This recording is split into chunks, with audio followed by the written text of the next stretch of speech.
Mateus 26, quero chamar hoje para nós o nosso tema aqui, de avaliando a nossa vida com Deus. Eu sei que a gente não gosta de avaliação, mas chegar no fim do mês, é importante a gente parar e fazer então uma avaliação, pensando na nossa vida com Deus. O texto para o nosso estudo é o texto de Mateus 26, vamos ler do versículo 6 até o 13, ali está só até o 7.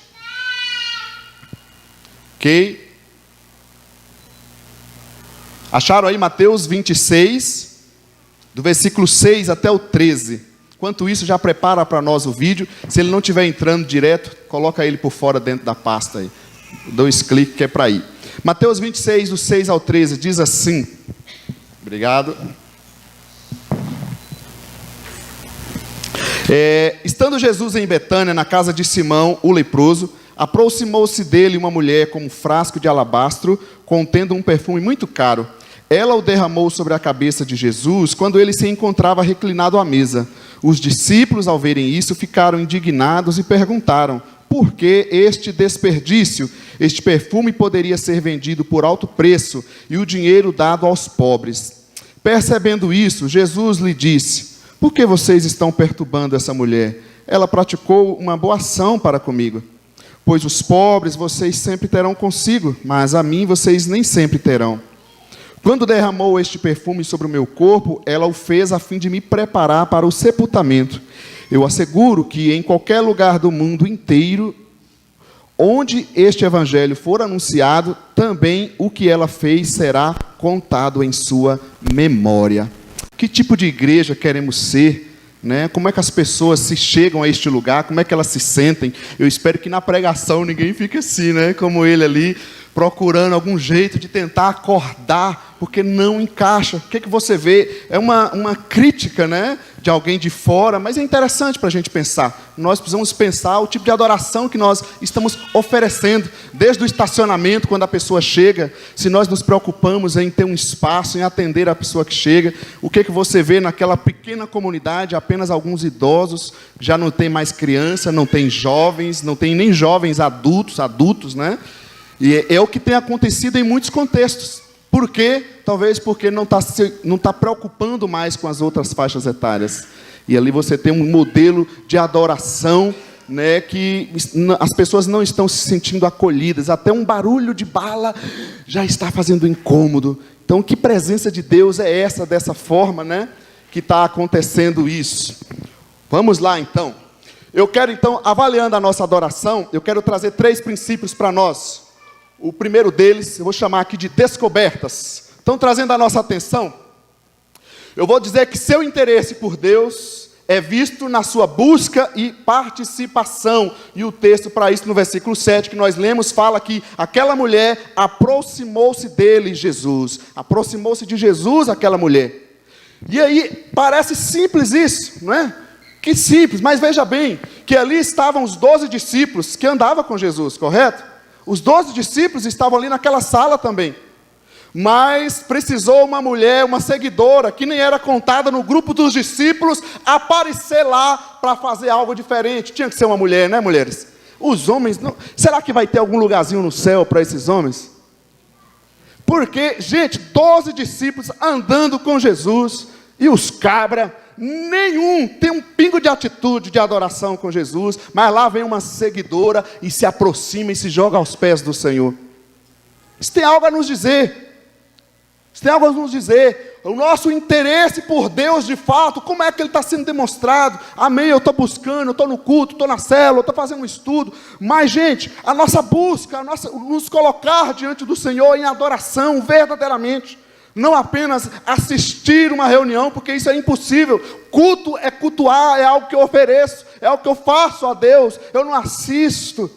Então nós precisamos, avaliando hoje, finalizando esse mês, avaliar a nossa adoração. Trazer algumas descobertas com essa seguidora, que colocou 12 discípulos, né, no canto, envergonhados com uma situação dessa. Vamos continuando. Onde está então o seu prazer? Pensando no seu interesse. Apenas para a gente pensar, Quando a gente está no futebol, quantos aqui estão acompanhando a Copa do Mundo, e não há pecado nenhum nisso, não há mal nenhum nisso, né? Desde que não esteja acima de Deus. Mas quando a gente está na Copa do Mundo, é impressionante, gente, como eu aprendo. O pessoal torce, pula, é uma vibração interessante. Tem empresa que até muda o horário, libera a pessoa para assistir futebol. Ah, se eu fosse empresário, eu não liberaria ninguém. O pior é que eu não libero os membros, mas não vem no culto também, não tem jeito. A gente é obrigado a mudar o horário, senão o cara não vai no culto. Onde está o seu prazer? Nas novelas? Pensa o seguinte, domingo que vem vai finalizar uma novela, e o último capítulo, daquela que você acompanha, não adianta você mentir, não esconder que você acompanha assim, né? Confessa seu pecado, e aí bateu bem no horário do culto. Seja sincero, você vai no culto ou vai assistir a tua novela? Tem muita gente que ainda não foi liberta disso. Né, mulheres? Homens também. Onde está o teu prazer? Aí nas mídias, né? Nos selfies. Aí tu falou outro dia, a sociedade está adorando a ela mesma.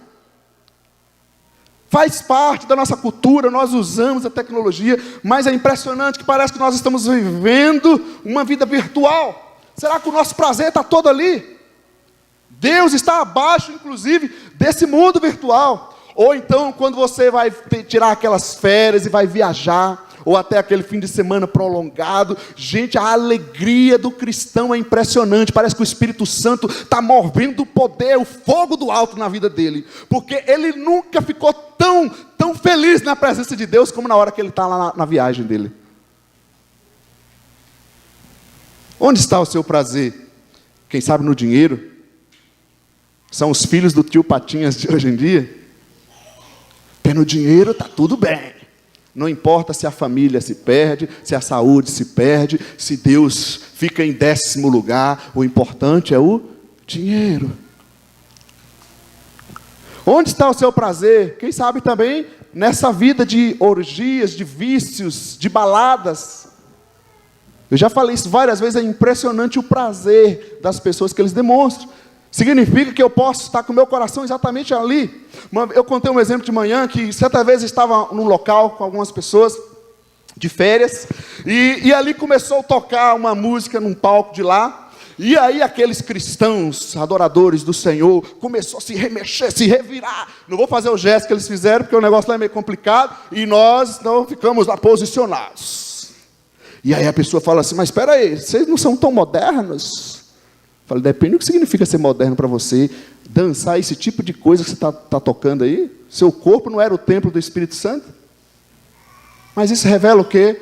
Onde está o prazer? Onde está o interesse das pessoas? Vamos avaliar a nossa vida com Deus hoje. O nosso verdadeiro interesse. Continuando, para não demorarmos. A qualidade da sua adoração é vista no que você oferece. O versículo 7 também fala que ela não somente aproximou de Jesus, mas ela aproximou com um perfume muito caro, o vaso de alabastro, um perfume muito caro. Gente, o texto de João, que é um texto paralelo, nos ajuda a compreender isso mais. Esse perfume valia 300 denários, e o que significa 300 denários? Ele é equivalente ao trabalho de um ano. Um ano. Aquela mulher se aproxima de Jesus e usa ali, oferece a Jesus naquele momento o equivalente ao seu salário de um ano. E aí? Léo, esse papo agora, você está parecendo alguém que eu conheço. Essa barbinha, falando de dinheiro, isso é coisa do Edi. Não, apenas vamos ficar no texto bíblico. A gente não pode nem falar as coisas sérias. Conseguiu ver ele ali, né? A minha não está tão branca como a dele. Não, mas o texto bíblico não está dizendo isso aqui? Ela se aproximou de Jesus e ofereceu a Jesus o salário de um ano. A minha qualidade, a qualidade da minha adoração é vista no que eu ofereço. E aí eu posso perguntar para você algumas coisas. O que é que eu estou oferecendo a Deus? Como eu quero me oferecer a Deus? Qual a qualidade do que eu ofereço a Deus? Quem aqui gosta de comer comida podre? Acho que não tem nenhum maluco aqui, né? Não tem, ainda bem. Ninguém gosta. Mas é a qualidade do que eu estou oferecendo a Deus. Será que não está podre? Nojento? Mentiroso?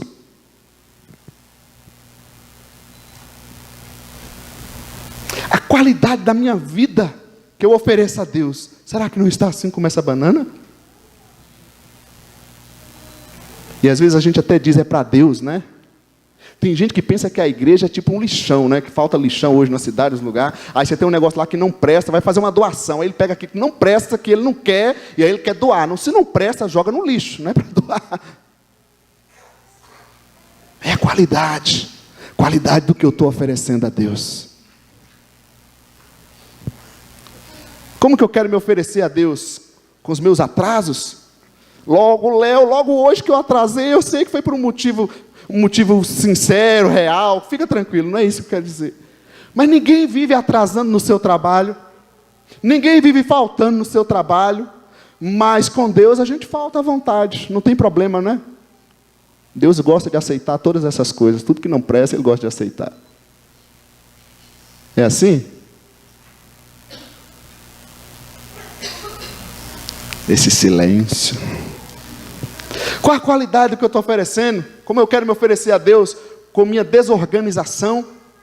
Gente, não é porque é para Deus que tem que ser desorganizado. De forma alguma. Minha vida tem que estar organizada. Meus planejamentos em casa, a vida familiar. Tem famílias todas desorganizadas. Mas é para Deus, nós somos de Deus. Eu sou filho do rei. Se faz um serviço na igreja, faz desorganizado. Deus precisa disso? Deus quer isso? Não. Deus quer o meu melhor, a minha primícia, a primeira parte de tudo.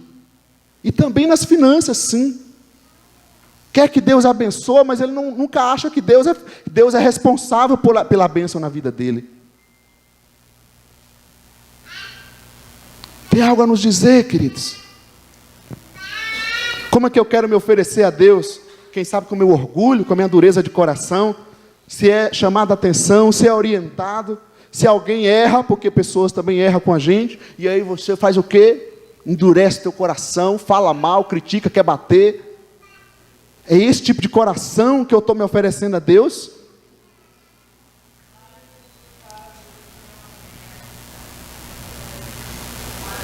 Vamos avaliar a nossa adoração ao Senhor. Amém, queridos? Está claro ou está escuro? Concorda ou sem corda? Está sério aí, Marcinha?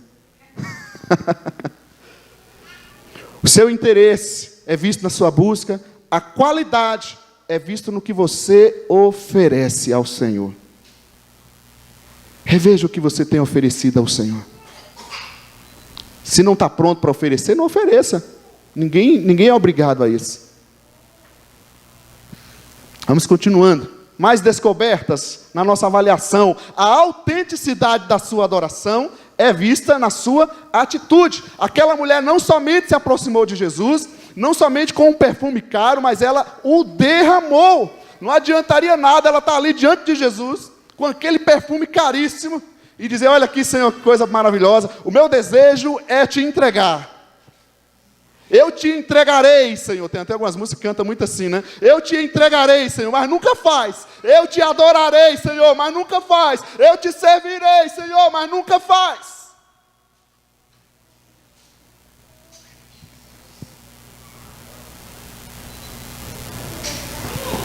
A autenticidade, ou seja, a realidade, o fato, se é verdade ou mentira, está na atitude. Mas, Léo, os gestos não têm lugar? Claro que tem o seu lugar. Todos os nossos gestos. Quem sabe, há um provérbio que fala que a alegria do coração aformoseia o rosto. Então, todos os nossos gestos têm o seu lugar. E eu acho até que a gente nem faz gestos.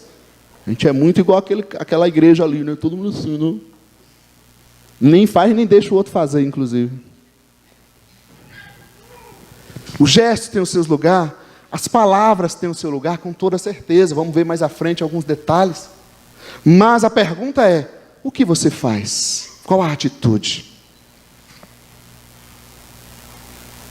O que eu faço? A autenticidade é visto na sua atitude. Ela não foi lá mostrar aquele perfume caro. Ela não foi lá se exibir na frente dos discípulos. Ela foi lá e fez. A gente fala demais às vezes, mas não faz. gesticula demais, mas não faz, dá ideia demais, mas não faz, critica demais, mas não faz. A autenticidade está na sua atitude. O que você está fazendo para Deus? Se você tem interesse por Deus, você está buscando a Deus? E está buscando com qual qualidade? O que está oferecendo? E se quer se oferecer a Deus, o que você está fazendo por Ele? Pelo seu Evangelho. Amém ou não amém? Está claro ou escuro? Em segundo lugar, avaliando a nossa adoração, precisamos enxergar alguns alertas que esse texto também nos mostra. Suas objeções podem, estou sendo bondoso aqui, suas objeções podem significar falta de submissão a Cristo. Vamos ver o que acontece no texto. No versículo 7, aconteceu tudo aquilo, aquela mulher se aproximando de Jesus, com aquele perfume caro, derramou todo aquele ano de trabalho aos pés de Jesus. E aí os discípulos que nada fizeram o quê? Indignados. Por que este desperdício? Interessante, não? As nossas objeções, críticas, podem significar falta de submissão. Mas, Léo, a gente não pode questionar, apresentar ideias? Claro, não é isso que a gente quer dizer, você está entendendo? Os discípulos poderiam chegar para Jesus e falar, mas Jesus, por que ela está fazendo isso? Por que o Senhor está aceitando? Como é que é isso? Mas não foi isso que aconteceu. Eles se colocaram contrário, eles foram contrário àquele ato. E isso aqui pode estar revelando exatamente falta de submissão a Cristo. Olha o que tem acontecido. A mulher está ali em adoração e Jesus está em aceitação. Jesus concordou com aquilo. Sim ou não? Jesus não repreendeu aquela mulher, não mandou ela parar. Só que os discípulos de Jesus, insubmissos ao Senhor, começaram a criticar Jesus e criticar aquela mulher. A objeção não foi dirigida só àquela mulher, mas ao próprio Jesus. Suas objeções, tomem cuidado com elas, na sua vida com Deus. Pode significar falta de submissão a Cristo, teu coração pode estar endurecendo, se é que amoleceu um dia. Então, gente, submissão a Cristo, diz, eu sou muito submisso, é mesmo? Como é que está a sua submissão aos seus pais? Você que é jovem, solteiro, ou vive debaixo da autoridade dos pais, porque quando a gente é casado, a gente tem a nossa autonomia e devemos honrar os nossos pais, mesmo assim. Não, porque tem um jovem seguinte, eu sou de Deus, não sei o quê. Veja na sua submissão a Cristo. Queridos, não venha com papo furado, de achar que está abalando, que Deus está contigo, que não sei o quê, se você não consegue nem ao menos se submeter aos seus pais. Honrar os seus pais. Que Deus é glorificado na sua vida, se você não representa isso, não apresenta isso na sua honra e submissão aos seus pais.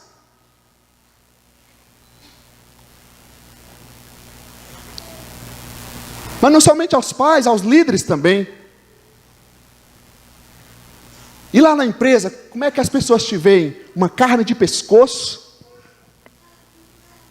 Aí chega o chefe para falar com você, como é que você se coloca? Eu sei, gente, que tem pessoas na empresa, tem pessoas aí fora, que vêm, criticam, humilham, mas você é o cristão, não é ele, não é isso? Então qual é a nossa atitude como cristão?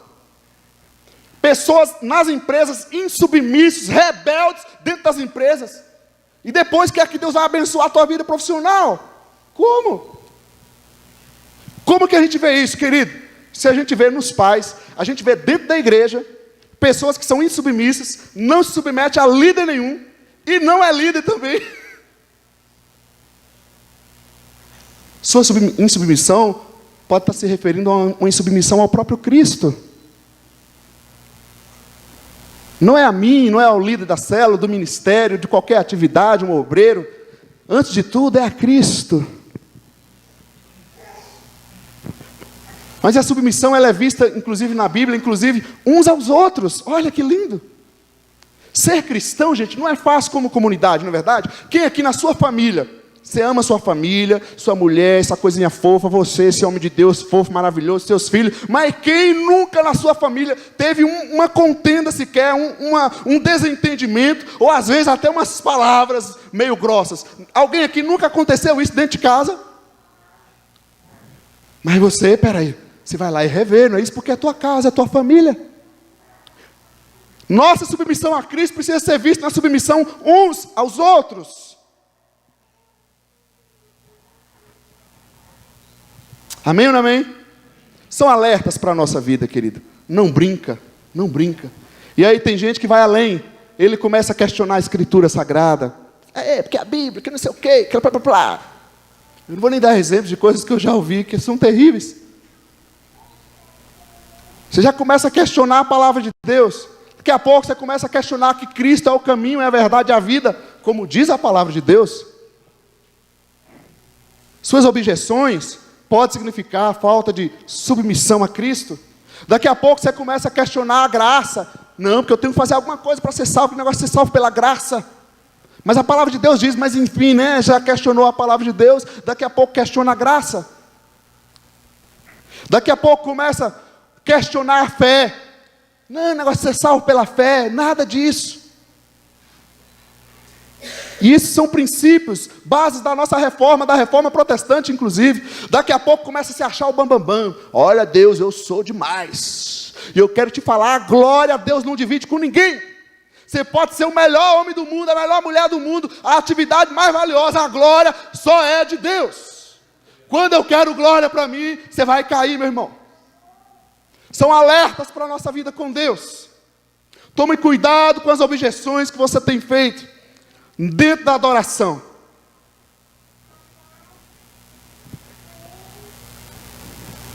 Continuando, suas justificativas. Eu sei, né? Você pensou aí, eu já preparei antes. Falei, o Espírito Santo já revelou, deixou claro. A hora que você falar de submissão, alguns vão dizer assim: mas eu não sou insubmisso. Então eu vou completar para você. Suas justificativas, suas desculpas podem significar falta de confissão, falta de verdadeiro arrependimento, falta de conversão. E olha o que o texto diz. Chegou Judas então, poderia ter sido dado aos pobres. E como eu sei que é Judas, porque o texto de João, que é um texto paralelo, ele apresenta Judas como protagonista dessas palavras. Olha que coisa linda, você olhando para essas palavras, gente, você fala assim, olha que, já viu aquele negócio de expectativa versus realidade? Às vezes eu vejo no Facebook as mães colocando um negócio assim, a expectativa da Juliana lá dando comidinha para o Pedro. Aí o Pedro sentadinho na cadeira, né, todo bonitinho assim, aí ela vem com um garfinho assim, coloca na boquinha dele, ele recebe, ele come direitinho, tudo bonitinho, isso é expectativa, né? E a realidade, ela tentando colocar a comida aqui, e o Pedro mexendo aqui, botando a mão dentro do prato, melando toda a cara. Expectativa versus realidade, também no mundo bíblico acontece. Aí quando você olha para esse texto, para essa resposta de Judas, poderia ter sido dado aos pobres. O que a gente pensa? Olha que coraçãozinho mais fofo, meu Deus do céu. Judas é um guti-guti de Jesus, que homem maravilhoso, que coração abençoado. Quem de nós aqui não se colocaria contra Jesus e se aliaria a Judas? Judas está certo, deveria ter sido dado aos pobres. Como é que Jesus aceita essa atitude blasfema?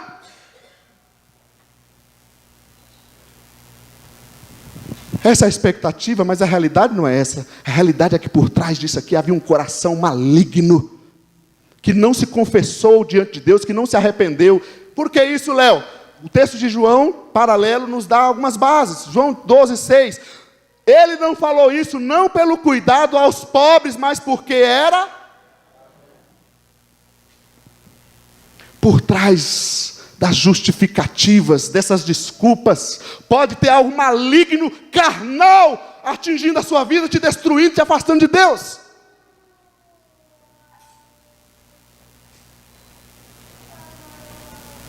Ele deveria ter se confessado, deveria buscar ajuda, porque todos nós erramos, temos fraquezas.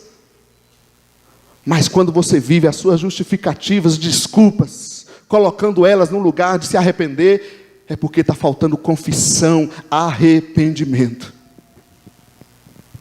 Se a gente olhar para o histórico de Judas, gente, é interessante. Porque ninguém cai de uma hora para outra. O histórico de Judas, a gente vê alguns textos, vou apenas citá-los aqui, depois você pode pegar os slides, quiser conferir tudo. Logo no início, quando Jesus escolheu os discípulos, ele falou: escolhi todos vocês, mas um de vocês é um diabo, ou um enganador. Desde o início, Jesus já começou a alertar. Você está sendo um enganador. Na história bíblica tem uma pessoa muito conhecida, que era um grande trapaceiro, né? Você lembra dele, não? O Jacó, que foi transformado por Deus e virou Israel, o príncipe de Deus. Os alertas de Deus para nós, ele vem dizendo: olha, você está sendo um enganador, um mentiroso, um infiel, você está vivendo uma vida mentirosa. O Senhor vem nos alertando, gente, porque Ele não quer nos perder, Ele não quer que a gente caia. Mas Judas não ouviu os alertas.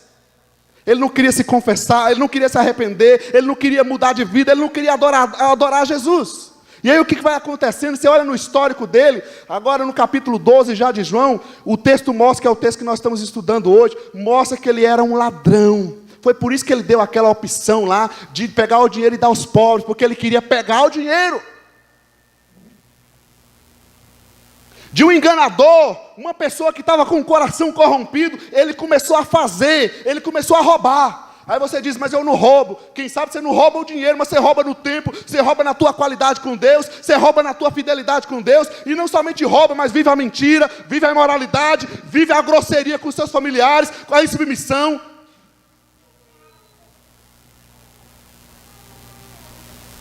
Judas era ladrão. Como é que você está, querido?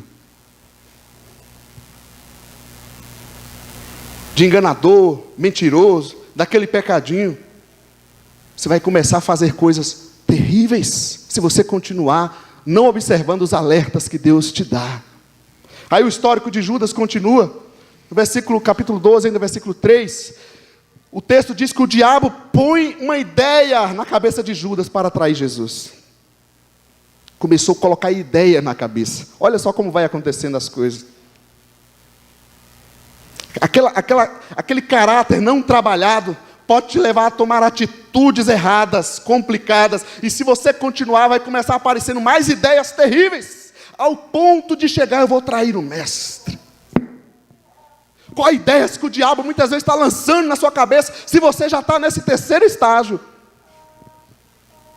Abusos que acontecem, abusos de criança, violência doméstica, inclusive no meio cristão, se não mais do que lá fora. São alertas que os cristãos, os adoradores de Jesus, não querem ouvir.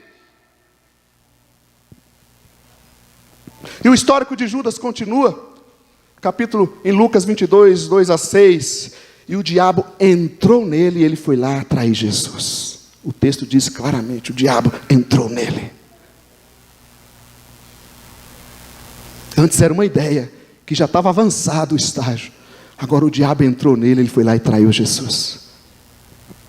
E aí por fim, o último relato que eu vejo na história de Judas, diz que ele reconheceu que pecou por 300 moedas, traiu o mestre. Mas ele mesmo assim não se arrependeu. Ele voltou a Jesus para pedir perdão por aquilo.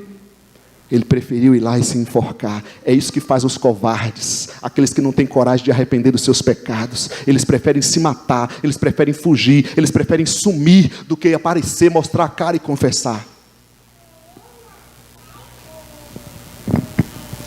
Avaliando a nossa adoração, querido, veja essas descobertas que o texto nos traz. Mas preste atenção nos alertas que Deus tem colocado diante da tua vida. Amém? Vamos continuar?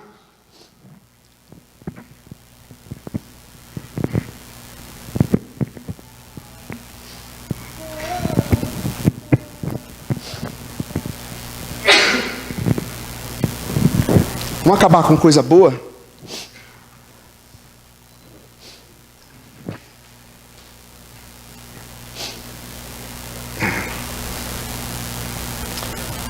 Esse texto também nos mostra, então, para avaliar a nossa adoração, algumas inspirações.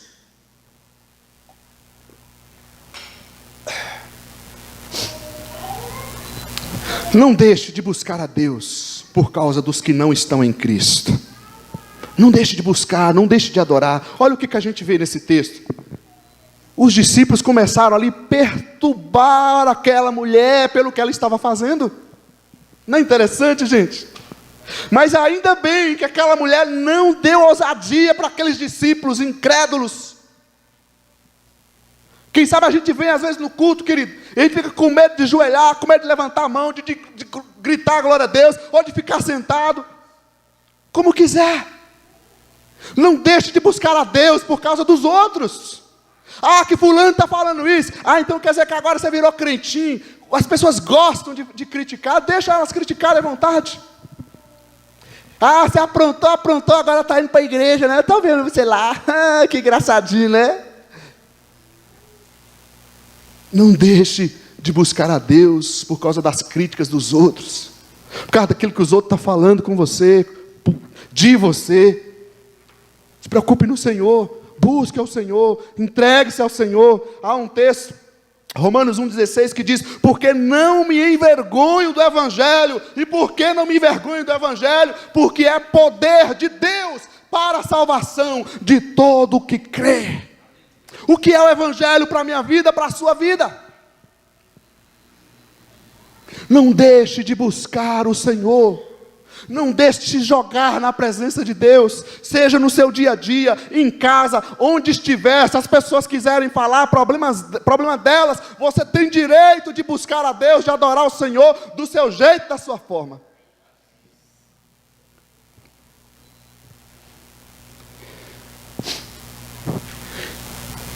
Que sua defesa e avaliação seja somente o próprio Senhor. O versículo 10 e 11 mostra que Jesus falando agora, a mulher não fez nada, ela ficou no canto dela, pelo menos o texto não relata nada para nós. E aí Jesus chega e diz: ela praticou uma boa ação para comigo. Foi Jesus que a defendeu, e muitas vezes a gente fica preocupado de defender do que os outros estão falando. Foi Jesus que avaliou, muitas vezes a gente fica preocupado como é que os outros vão avaliar, gente.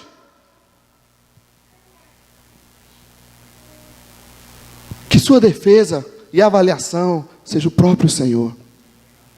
Agora, o que acontece muitas vezes é que para ficar bom na fita, para não ser zoado de careta no meio da galera, no meio da turma, ou do ambiente que você está, a gente muitas vezes abandona, nega o Senhor. Eu duvido muito que pessoas que não servem a Deus estão ali fazendo coisas erradas. Se ela me conhece, eu me posiciono, é muito difícil que essa pessoa fique tranquila. Há um incômodo, gente, natural. Se está tudo normal, pode parecer que você está negando o Evangelho no meio das suas convivências.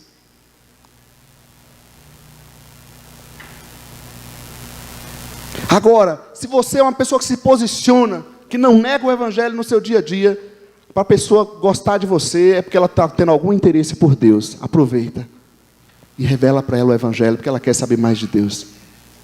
Mas, infelizmente, o que a gente vê às vezes são pessoas negando a autoridade da palavra de Deus para ficar bom na fita, para não ser criticado no meio da sociedade. Mas que a nossa inspiração seja essa: o Senhor é que me avalia, é Ele que me defende. Eu não tenho que provar nada para ninguém aí de fora. Amém? Imagina se essa mulher resolvesse brigar com aqueles discípulos. Eu imagino uma guerra de cabelos, porque mulher só vai no cabelo, né? E naquela época eles tinham os cabelos grandes, as barbas grandes. Então imagina eles, ia ser uma guerra de cabelos naquele lugar. Mas ainda bem que ela não fez nada, viu, nisso? Ela deixou o Senhor resolver aquilo. Deixa o Senhor ser sua defesa, meu querido. Está levantando a voz com você, deixa levantar. Falou de você, deixa falar. Amém, gente? Mas e minha reputação? Eu não tenho reputação. A minha reputação eu crucifiquei na cruz de Cristo. Deus vai nos honrar, Deus vai fazer o que Ele tem a fazer nas nossas vidas, na hora certa, do jeito dEle. Ele vai nos colocar aonde Ele quer nos colocar. Tenha pessoas, um mundo maligno, tudo querendo contra nós, mas não vai adiantar.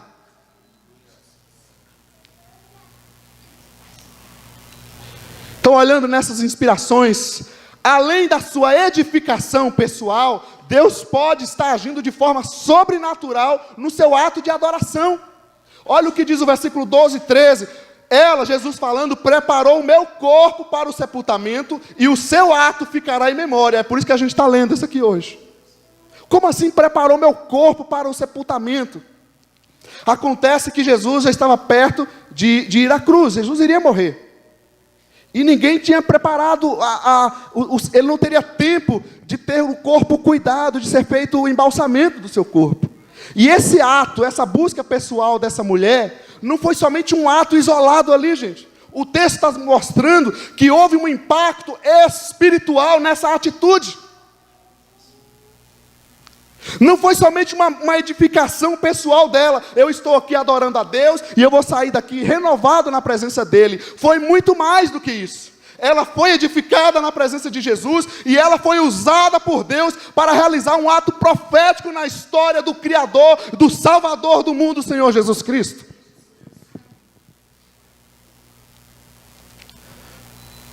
Ela entrou para a história. Muitas vezes nós vivemos uma vida tão cômoda, uma mesmice, que a gente diz, eu não posso me levantar porque eu estou cansado. Para adorar a Deus, não tem ânimo. Eu conheço lugares onde eu vejo pessoas, crianças, joelhadas, se dobrando diante de Deus e orando. Idosos se dobrando diante de Deus e orando. 1 hora levantado, orando a Deus. Jovens pulando, orando.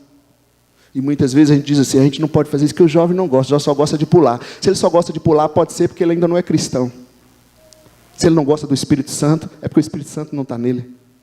Porque a criança a gente tem que fazer só umas gracinhas. Se a criança só faz gracinha e não aprendeu a adorar ainda, pode ser que o Espírito Santo ainda não esteja nela. Ela precisa ser ensinada a adorar. E aqui nas crianças o problema está muito mais em nós adultos do que nelas. Onde está o teu prazer? Onde está o teu prazer?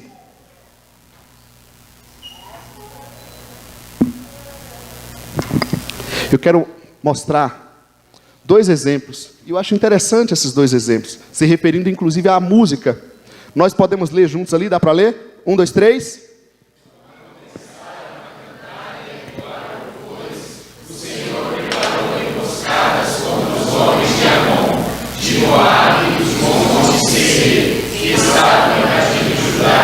E eles foram derrotados. No Antigo Testamento, essa história acontecendo no exército ali guerreando. Nós estamos falando de um contexto, gente, de guerra, de exércitos. Agora vem Deus e manda o povo dele somente trazer os músicos lá, entoar louvores a Deus, e ele vai dar a vitória dessa forma. Você ficaria cantando lá no meio daquele campo e o exército vindo.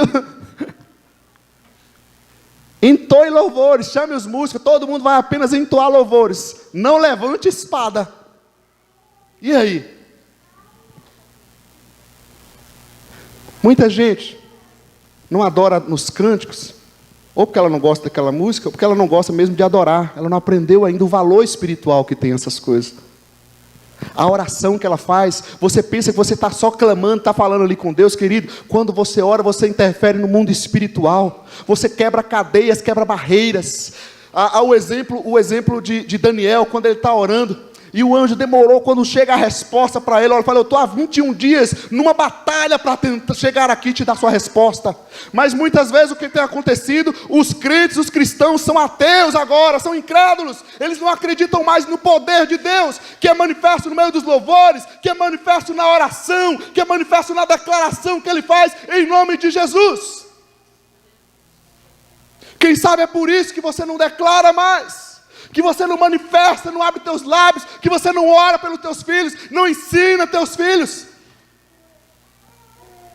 Estamos perdendo e não podemos perder o valor espiritual, o peso espiritual, porque nós não somos um grupo social qualquer, nós não somos um grupinho de pessoas aqui reunidas para ouvir algumas palavras. Nós somos o povo de Deus, lavado, remido no sangue de Jesus, que fala, que ora, que age no nome do Todo-Poderoso Senhor Jesus, o Cordeiro que foi morto e ressuscitou.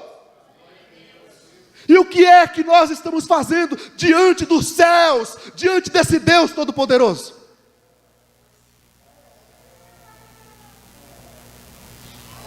Alguns ficam esperando alguns marqueteiros e manipuladores da fé para manipulá-las, em vez de se jogar na presença de Deus e se tornar de fato um convertido e ser usado por Deus também. Mas eu lanço outro texto para você, o texto de Davi. Olha só: e sempre que o espírito mandado por Deus se apoderava de Saul, Davi apanhava sua harpa e tocava. Então Saul sentia alívio e melhorava, e o espírito maligno o deixava. 1 Samuel 16, 23. Como é que Deus libertou, Saul era liberto dessa manifestação maligna? Tocando a harpa de Davi. Estão entendendo, gente? Quando você está ensinando no ministério infantil, você tem essa concepção de que você está guerreando no mundo espiritual, agindo em libertação daquela criança de muitos males. Quando você ora por alguém, você tem essa concepção da autoridade de Deus na tua vida para agir e libertar aquela vida. Quando você serve em alguma atividade, no que você faz para Deus, você está fazendo com essa concepção, com essa mentalidade inspirada e convicta e fundamentada na palavra de Deus, do peso e da autoridade que nós temos no nome, no todo-poderoso de Jesus. Se você só quer tocar, não toca, por favor. Só quer abrir a boca para falar algumas coisas? Nem precisa. Eu só quero falar umas palavrinhas com as crianças, brincadeiras, não faça. Ou somos igreja ou não somos, com o poder espiritual daquilo que fazemos no nome de Jesus. Amém? Inspira, receba a inspiração do Senhor na palavra de Deus, para viver uma vida de autoridade, porque tem muitas pessoas precisando ser libertas, mudadas, transformadas, entregues à presença do Senhor, e quem sabe elas não foram ainda, porque você também não foi. Você precisa ser transformado para de fato conseguir ser usado por Deus. Então eu quero concluir fazendo 3 perguntas. Quais descobertas Deus te mostra hoje? Olhando para a história dessa mulher, para esse texto da palavra de Deus. Quais descobertas nós encontramos aqui, gente? Como é que está o nosso interesse?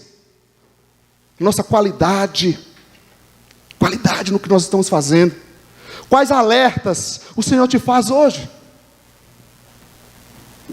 Quais alertas? Tenha coragem. O Senhor não veio para nos condenar, Ele veio para nos salvar. Quem está te condenando é o teu próprio pecado. A própria vida errada que a gente escolhe fazer, ela vai nos condenando e vai nos matar e vai nos destruir mesmo. Mas é necessário se confessar, se aproximar de Jesus e deixar isso. Quais inspirações o Senhor te dá hoje? Quem sabe você precisa retomar tua vida de jejum, de oração, acreditar no poder espiritual de uma vida de devoção a Deus, no tempo da leitura da palavra, na evangelização, em compartilhar o amor de Deus para pessoas. Quem sabe você precisa dizer: olha, o meu crescimento, eu estou aqui na igreja há tanto tempo, e tem gente que não tem coragem de liderar 10 pessoas, uma célula. Onde está a autoridade de Deus na tua vida?